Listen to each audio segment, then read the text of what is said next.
So we're back here with this Exmark. We got the regulator in here to put on. It's a 2575503-S regulator.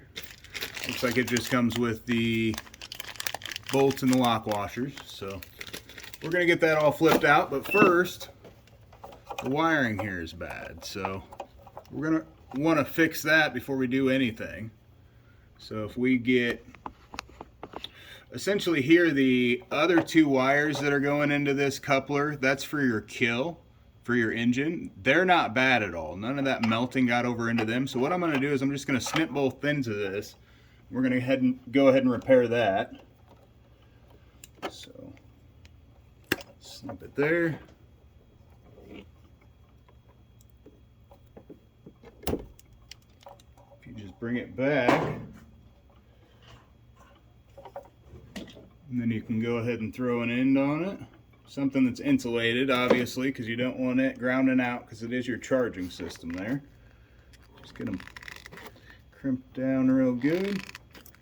Now if you can pull that off of there, if you can grab that and pull it off, it's not on there tight enough. There's something wrong, redo it. So you want to grab and actually pull it. It should be clamped down hard enough to make a good enough connection that you shouldn't be able to pull that off. So that's always what I tell people to do. Do the good pull test there and make sure that it's tight enough to make a good connection. Otherwise, it's just gonna start heating up and cause you more issues. So, other one here. Kind of hard to get to there. Gonna strip it back a little bit.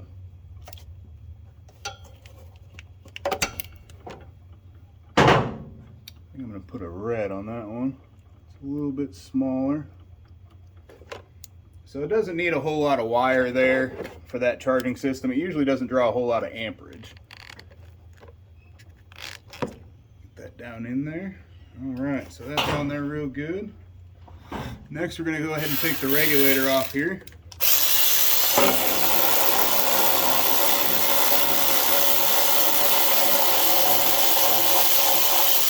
It's just two 5/16 bolts there. All right.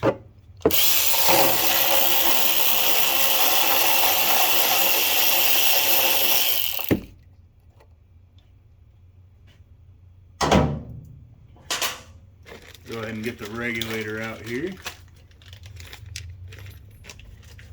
It comes with different hardware. We are going to go ahead and use that. So the old one just pops right out. The new one goes in just like the old one came out.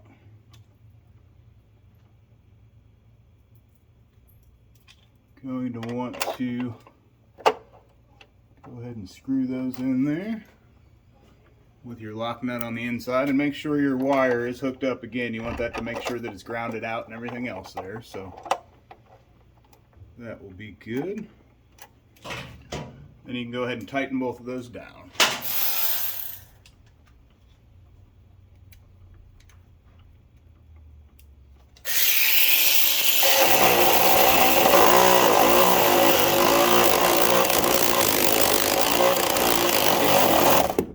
Alright. Seems like you need just a little bit of rethread, and it's not exactly the same threads, but it should go in there.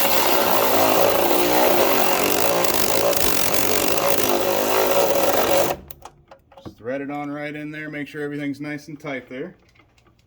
And then you can go ahead and plug this in. Go ahead and plug it back into the regulator. And you can plug these two in down below. So you still have that other connection there, because it doesn't really matter if it stays or not. Oh, look at that, that's funny. Both on the same ends apparently that we got. Instead of getting one of the spade and one of the others, we got the same ends here. So let's fix that up real quick.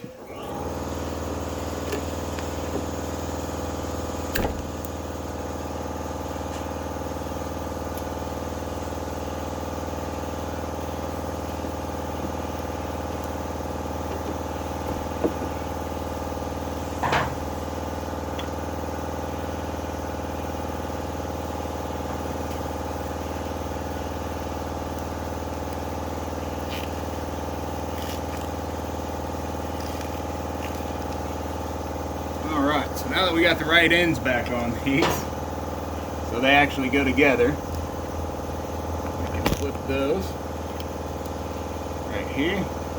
Just go ahead and plug them in underneath like the other ones were plugged in there. Make sure they fit nice and snug in there.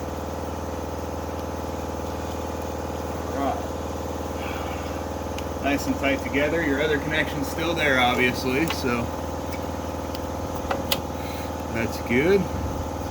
So everything's all set here. What we're going to do is we're going to back out here a little bit and go ahead and fire this thing up and get everything tested.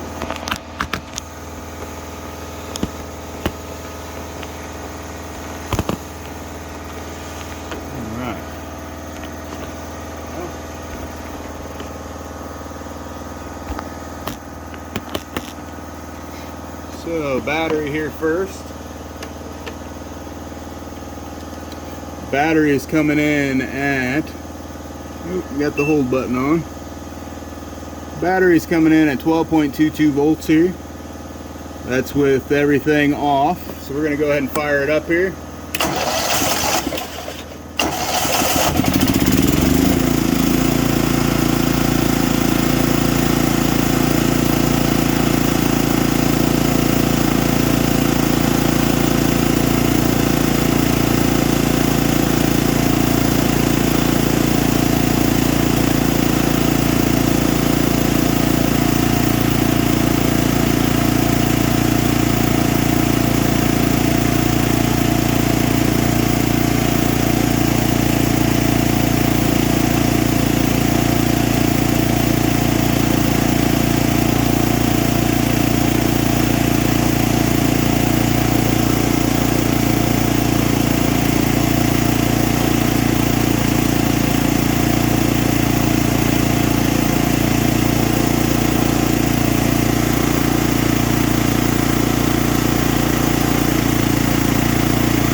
So now we're getting good voltage out of the thing at high RPMs. You should be getting somewhere right around 14, at least 13.8, somewhere in there with a good battery. Again, make sure all your connections here are tight.